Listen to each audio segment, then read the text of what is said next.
Quels seront vos futurs challenges? Comment concrètement vous comptez proposer des nouveaux services à ces clients qui aujourd'hui ont pris l'habitude de vous retrouver sur une boutique en ligne, sur les réseaux sociaux, sur le mobile? Quelles seront vos prochaines innovations? Alors il y a déjà un besoin d'approfondissement. Là, c'était des expériences qui concernent plutôt la cible au grand public. Majoritairement, le groupe est encore focalisé sur une expérience B2B, donc on réfléchit aussi à des pistes pour satisfaire en fait nos clients en B2B, parce qu'on a de très grandes entreprises du CAC 40, mais on a aussi beaucoup de TPE, créateurs d'entreprises et travailleurs non salariés. Donc ce sont des personnes qui ont vraiment besoin d'informations sur la protection sociale, parce que quand on monte une entreprise, on n'a pas forcément toutes les clés. Donc on est là aussi pour les aider, et on est en train de réfléchir à des pistes pour les aider justement sur les réseaux sociaux, notamment sur les réseaux sociaux professionnels.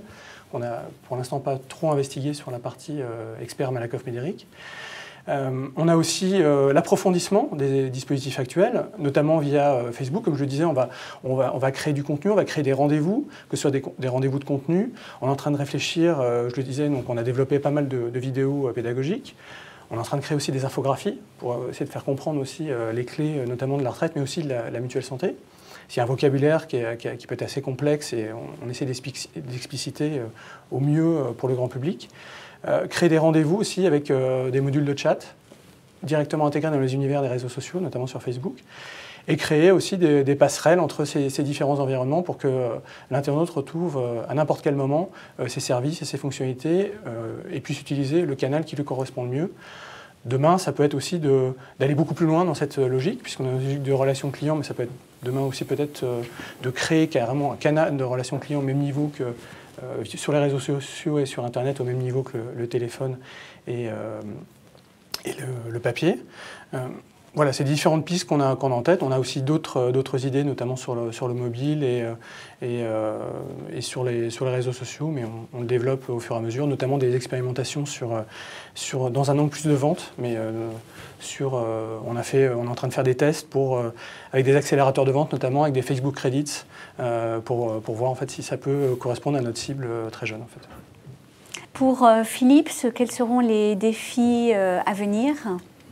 Alors, toujours dans cette logique de connexion à ces clients qui sont eux-mêmes connectés. L'enjeu, c'est un peu de faire sauter les silos, c'est-à-dire que, donc je parlais d'acquisition, ça, je pense que maintenant, on a les ressources internes et le savoir-faire pour y arriver.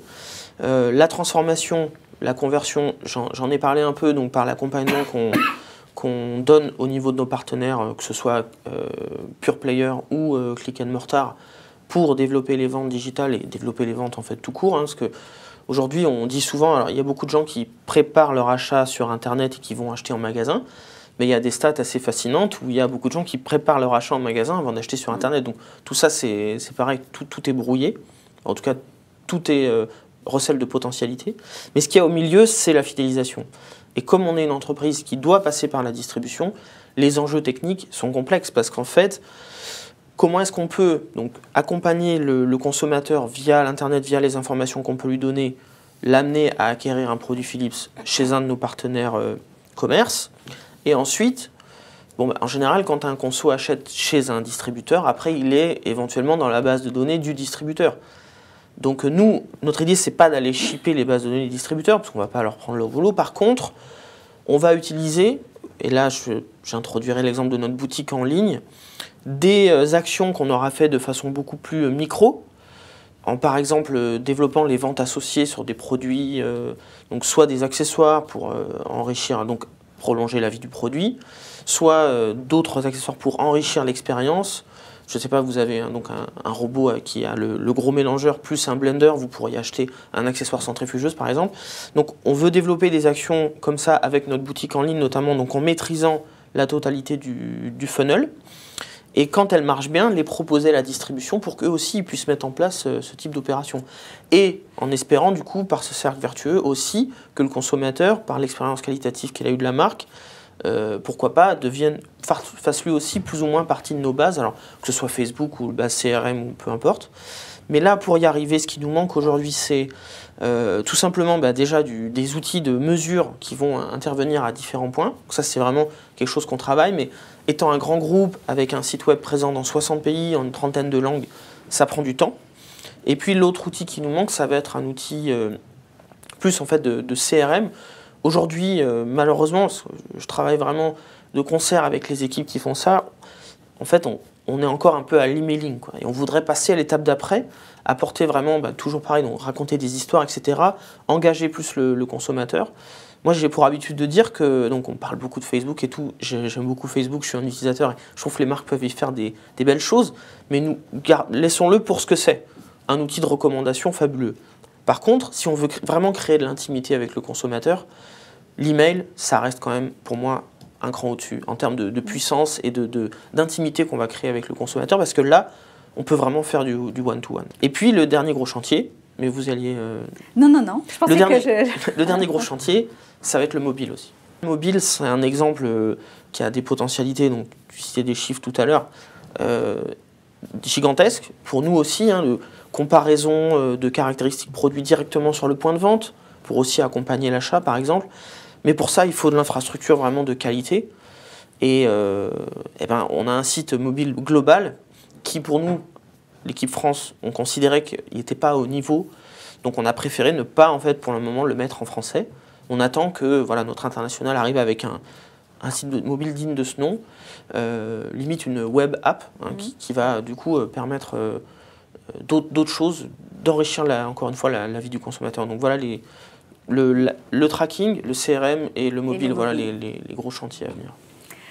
Pour le groupe Go-Sport, Caroline, les gros chantiers à venir aussi sont lesquels? Oui, alors on a depuis plusieurs années, la stratégie des deux enseignes Go-Sport et Courir, c'est de se repositionner. Et ce repositionnement, il passe par les nouveaux concepts magasins.